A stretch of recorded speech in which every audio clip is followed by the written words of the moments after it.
What's up, guys? Welcome to Just a bit outside. a special edition to Charger Overtime. I'm Ford here with Jacob, Miles, Max.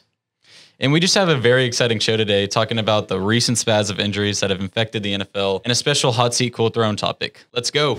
All right, NFL injuries. First topic. Let's go. A big injury, first off, is Davonte Adams. He's their go-to receiver for the Packers. So, I mean, I'm not quite sure. I mean, I've heard he's just kind of questionable for next week, but if he's not playing, that definitely doesn't help Aaron Rodgers and the Packers offense. You know, I guess before we should get started, I guess I should mention all like the big names. You got Davonte Adams, Nick Bosa, Jimmy G, Drew Lock, and arguably the two best running backs in the game, Christian McCaffrey and Saquon Barkley, all huge players. Just kind of weird how like week 2 just like took into effect, not even week 1. Definitely Saquon, especially. I mean, Saquon is the Giants' basically whole offense. Yeah. So without Saquon, I would say they're in a little bit of trouble. Yeah, especially with the young O-line and a young quarterback. And they lose their also big wide receiver, Sterling Shepard. Reach all of them. he got hurt. Sterling got hurt again. Yep. Yeah. He did. Yeah, I know. Was it a concussion, or what was it? Because that's what he's been getting hurt with the last few years. I'm not really sure. I'm not quite sure Because exactly. there goes the season. Because Saquon tore his ACL. With a toe injury, actually. Oh, he'll be back. Yeah, he'll be back soon. I mean, like, that's what sucks about some of these injuries is that you would think they're all, like, pretty minor, but there's a lot of them that are huge, like Nick Bosa, and then, Nick Bosa torn ACL. Right now it's looking like Saquon might have a torn ACL. And then we just got the news about Christian McCaffrey. He's out for multiple weeks. Yeah, ankle injury. The worst kind for any like running back or really anybody in sports is that ankle. Ankle's killer. Yeah, it makes you wonder what is it Mike Shanahan, what he'll do with the 49ers. You know, especially Nick Bosa being out. I mean, that's, arguably one of the best pass rushers in the league. So not having him definitely takes away from that Niners defense. I think it's just going to be really hard for them to come back because going down and being 0-2 in your first 2 weeks and you lose like your top 4 players. No, I mean they won yesterday. They beat the Jets. Okay, I take that back. They're 1-1. My bad. Yeah. Still, losing week 1 can hurt, especially whenever you have all those guys on your team. Whoever had them in fantasy is screwed. So, I mean. Especially Jimmy G. Yeah, true. Yeah. That's what also hurt. That hurt me because I got the 49ers defense. I got Christian McCaffrey, so I'm obviously hurt over here. I mean, yeah, that hurt. That hurt. Yeah. I mean, Davonte Adams, so. I mean, at least it's not the whole season. Oh yeah, no, I know. If it was, say, whoever got Saquon is totally just mad right now. That's like 30 points gone. Yeah, they'll be looking to trade Saquon away. That's your second or first round draft pick gone. Yeah. Yeah, and if I'm the Giants, like I'm upset, really upset too, because like their offensive line's still learning and everything, and now like whenever they end up progressing and everything, and Saquon comes back, we don't even know if Saquon will come back the same. Yeah. Yeah, ACL. It's hard for a lot of guys to come back the same as they were. An ACL just kills any athlete with their injury. I mean, like one of my favorite players, Ryan Broyles, kind of ruined his career. Just 2 torn ACLs and everything. Arguably the worst injury you can get, especially in football. Not just ACL, just leg injury in general. Like we look at in the NBA, Gordon Hayward, kind of before he just basically snapped his leg in half. Now he's a really solid role player, but he's definitely not the same that he was when he was his last couple years with the Jazz. All right, are we ready to move on to hot seat cool throne? Yes, sir. Sir. All right, so I'll go ahead and say my hot seat. I got Stefan Gilmore. I know this is kind of rough saying because it's only one bad week, but he was going against the second-year DK Metcalf, and he's a big receiver. He's a big receiver, but he was. Receiver. Yeah, I mean, he was kind of looking like an average corner out there while he's supposed to be the defense player of the year. That one big catch he had, and Stefan Gilmore got beat, then recovered. That wasn't bad defense. He was there. He just DK Metcalf. He's 6'4", 6'3". And he's built like a DN. I think they were definitely battling there. DK definitely got the best of him. I mean, I think DK he's only his second year. I think he's gonna be one of the best receivers in the league. Just give him a little bit of time. So I'm not gonna look too much into this whole thing. I can understand why you see that, but I'm not gonna look too much into this one game for Stefan Gilmore. See, I wouldn't be saying this if corners didn't have like being known for doing this, where they just have like an extremely good season, and then just like the next season, just like totally drop off. That is true. Like I'm a Vikings fan, and I had to watch the drop off by Xavier Rhodes, and that hurt. Took me to the heart, and I mean, like it was one of the best, and was Pro Bowler and everything, and now I mean we released him and everything, and we've seen that with a lot of corners. I feel like throughout the years. Mm-hmm. I mean, he could lock up Antonio Brown on any given week, and now both of them are pretty much out of the league. Yeah. Yeah. My hot take is going back to college football. OSU had their first game of the year, and they they struggled with Tulsa. Respect to Tulsa, well-coached program, and in my opinion, they outplayed Oklahoma State. Yeah.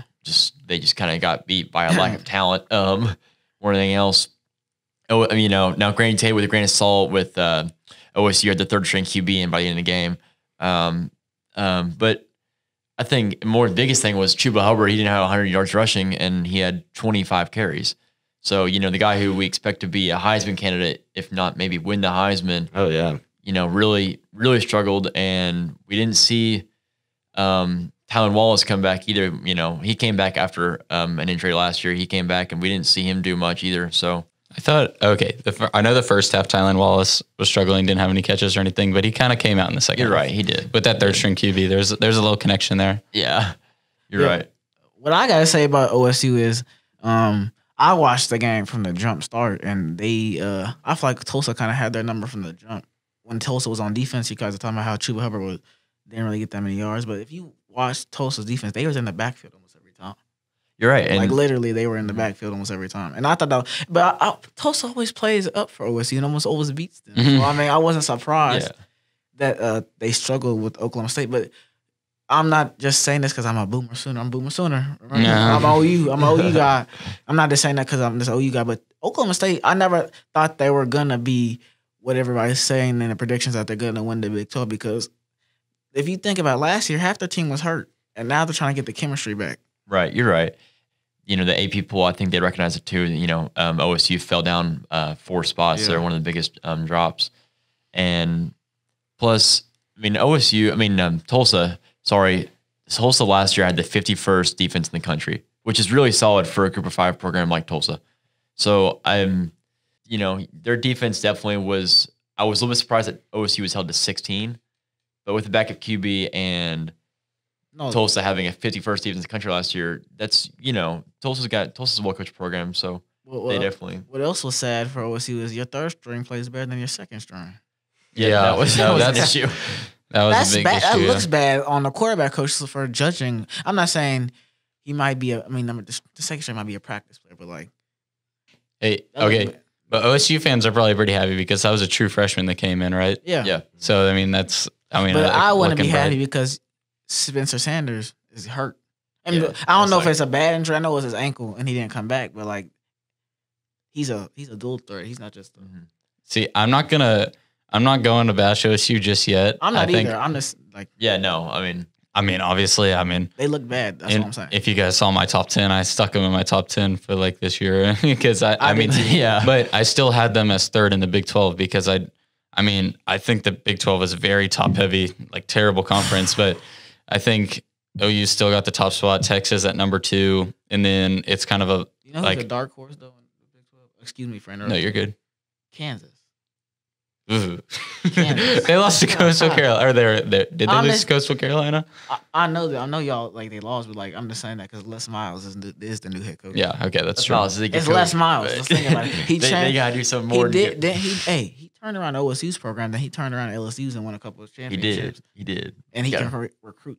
And that's what they're. They're not getting the 4 and 5 stars, but they're getting a bunch of 3 stars with what they weren't getting a couple of years ago. So let's give them a couple more years. Though I will say, they just, they kind of got pummeled by Coastal Carolina. The first week for the Big 12 was disappointing. You got K-State and Iowa State, their losses. And the Big 12. The Big 12, it doesn't help if OU or Texas or somebody like that tries to make the playoffs. Yeah. No, I definitely think the Big 12 is probably like the worst conference right now. I do think so. It's a little bit right now. It's just right now. That's just 2 weeks. It's 2 weeks. All right, we're running out of time. We got to move on. Miles, hot seat, go. Hot seat. We're going to NBA. The Denver Nuggets. how do you let Anthony Davis, a big man, he's really a stretcher big, but a big man run across the top of the key, untouched, down screen pick by LeBron. He's just wide open on the wing for the win. Like that's like you knew it was going to LeBron and on the block posted up when he down screened, or you knew it was going to AD. One of those two. It's like that was sad. And we know AD's clutch as OKC fans. Yeah, they took it out of the playoffs. He always hits a game winner on us occasionally, but like Jokic was there, but he wasn't there. If you know what I mean, like his hand was up after the ball went out of his hands. Yeah, it was a hard shot, but he was able to get a clean release off. I'm gonna disagree with you, Max. That wasn't a hard shot. That was in rhythm. It was. It was rhythm. That was an easy shot. Yeah, there was a guy. That was a practice shot. That's what I'm saying. He had plenty of time. He didn't have to have a quick release or anything. You know how his feet were set. He literally bent his legs and went through the whole shooting formation. Right. Like we practice in the basketball. Knows this in basketball. We come off a screen and catch and shoot. That's what that was. Mm-hmm. And it was perfect. It was very. I mean, that's basketball 101. Down screen off, and do it. But also, this is my last thing I'm about to say about my hot topic. That was bad coaching. I would have taken Jokic out. I know you need rebounding. They did put Mason Plumlee in, the more athletic big, but I would have put Craig in. Because Craig can keep up with Anthony Davis. Jokic is a foot slow. He's too slow to keep up with AD. So you're right in that. And they didn't need a rebounding because, I mean, they were going to have time for good shots, right? There was 4 seconds left. But the coaching, that was more coaching than anything. Because they did sub in Mason Plumlee, but they subbed in him for the wrong dude. They subbed in him for Paul Millsap. Yeah. Paul Millsap can keep up with AD. Neither of them can. That's my hot seat. And now on to Cool Throne. I got another Patriots player. It kind of, I mean, it went back and forth, but Cam Newton, obviously looking spicy out there. looking like throwback good. Cam. Looking like 2015 Cam. Yeah, I love to see it. Undefeated Panthers Cam. Yes. I gotta ask you do you think they should want Superman Cam up the middle instead of to the side? I don't know. I was watching that. Okay, you can see it. Like there was almost a gap there, and then all of a sudden, just like you see some missed blocks and everything. So like I can see what they were thinking. But they had been faking it before the game, where they like faked it up the middle and he would throw it to the outside. They should have done that again. What? It worked just before that. Yeah. Okay, that's true. Yeah. I thought they should have done that again. Yeah, I thought Cam had rumor on the outside. No, I thought but if you go back and watch the replay from like the middle angle, when he runs, everybody bites. He could have literally stopped and just went around back side. That's what I thought he could have done. I was like, that's what I would have done, thinking like, because he's faster than everybody. So but he's also bigger, so he was might have thinking just like go straight. Yeah. All right, we got to move on. Go ahead, Max. All right, my Cool Throne. I got the Celtics. They came by and they won Game 3. After the Game 2 loss, everyone was kind of saying how they had the spark up in the locker room where they were yelling at each other, and obviously Marcus Smart denied it, and same with Enes Kanter. But I think they just kind of proved kind of the doubters wrong. Like they're not out of this series in any way, shape, or form. I mean, they won Game 3; they were ahead the whole game. So I think they just kind of showed they're not going to be beaten 4, and it'll be a good series. They can play with them. I'd say Game 3 is definitely a big game to win. Yeah, just because, I mean, obviously if they lose that game, that's down 3-0, so that's just a big difference. So, I would totally agree with you. They're definitely, a lot less stress now. Confidence for sure.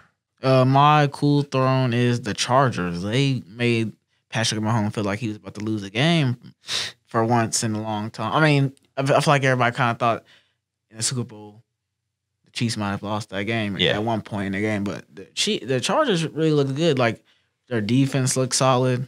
They have a young defense with Kenneth Murray, Boomer Sooner, and a bunch of other parts. But Justin Herbert looked good. I'm gonna say that he looked like Oregon Justin Herbert that beat Wisconsin in the Rose Bowl. Mm-hmm. So they look good. Yeah. I think if he takes away just a few rookie mistakes in that game, he's looking like that pick he threw, and then the misread fake handoff he turned this way. That pick bugged me as. Could easily run for the easy first down. But he got lucky because Patrick Mahomes came right back and gave it right back to him. So. Oh yeah, that's true. Yeah, that game kind of the Chargers had it all game. It felt like, and then all of a sudden Patty Mahomes showed up. Yeah, and Tyreek Hill. And my Cool Throne, definitely Kyler Murray. Yeah, he's balling. Oh yeah, no, he's looking like Heisman Kyler. As an OU fan, it's definitely reassuring knowing that Kyler has started out well Right. season 2 compared to Baker. Yeah, Baker's on season 3. We were Baker's in really season hoping. 3. We were like, it was looking really similar. We're like, just like how Baker picked up Odell and then Kyler picked up DeAndre Hopkins. We were just like, hopefully, I mean, all OU fans, they didn't want to admit it, but I think everybody was thinking like, hopefully the same thing doesn't happen. Like, Right. But I mean, but I'll say this: the difference between their first year and second year, Kyler won Rookie of the Year. That's true. Yeah. Kyler had a good year last year. He didn't have a bad year last year. Baker Mayfield had an okay first year because he didn't start at first, then he played. And it was up and down. Yeah. I'd say, I still Mhm. think if Baker played those first 2 Yeah. games, he's Rookie of the Year because he already broke the rookie passing touchdown Yeah. record. Like, and he played 2 games less. That was also Saquon's like best Yeah, Saquon- breakout season. Yeah, I mean, Saquon really kind of had had I that mean, in you the can't. bag. But Saquon did just kill everything. In his bag. Yeah, so but really though, I think Baker kind of had like that sophomore season kind of lull almost. So at least we're hoping that was just kind of a lull where his rookie year he played pretty good, and then his first game this year he did not play very good, and then they're winning against the Bengals. He looked pretty good for the most part. Yeah, he threw a pick. But what he hurts looked him pretty is good. when he throws picks because he Right. throws them he throws them consistently. It's not like he just throws them. he does. Sometimes his I feel like he decision-making throws is them to throw. questionable. Yeah, Yeah. So, and he didn't. And that was like in college, he rarely threw picks. Yeah, Yeah, that was that's one of true. his big things. He was really good about decision making in college, but it's kind of went away in the pro a little bit. But Mhm. that, I mean, it's so much different in pro. So, But I you know. think, and I respect him because that's just who he is. But he always Yeah. wants the big play, so I think that's one of the reasons why he throws picks a lot. Yeah. I think we can all agree we want the GOAT to be back. Yeah, for it's sure. like- Yeah, we all but he- love Baker here. But Another reason why I want it to be back is because he makes OU look like, oh well, we produce quarterbacks that go number 1 and win the Heisman, but we don't produce them to be good in the NFL. But Kyler's proving that wrong right now for everybody. yeah, and Yeah. then the thing was, it's kind of the same thing with Bradford. He kind of Yeah. he had some good seasons, but injuries and everything else kind of hurt him, and he's out now. But injuries and everything else kind of hurt him. But he had some good seasons here and there. Yeah. He was Not good. bad. He was good with the Vikings. Yeah. He did, yeah. For the time being. I think the Rams line definitely affected him. Yeah. All right. Sure. Hey, everybody go follow our Insta. It's just, I think, just a bit outside with the underscore in there. And go ahead and give it a follow, and we'll see. Hopefully we'll see you guys soon. Sure. Yes, sir. See y'all later. Thank you.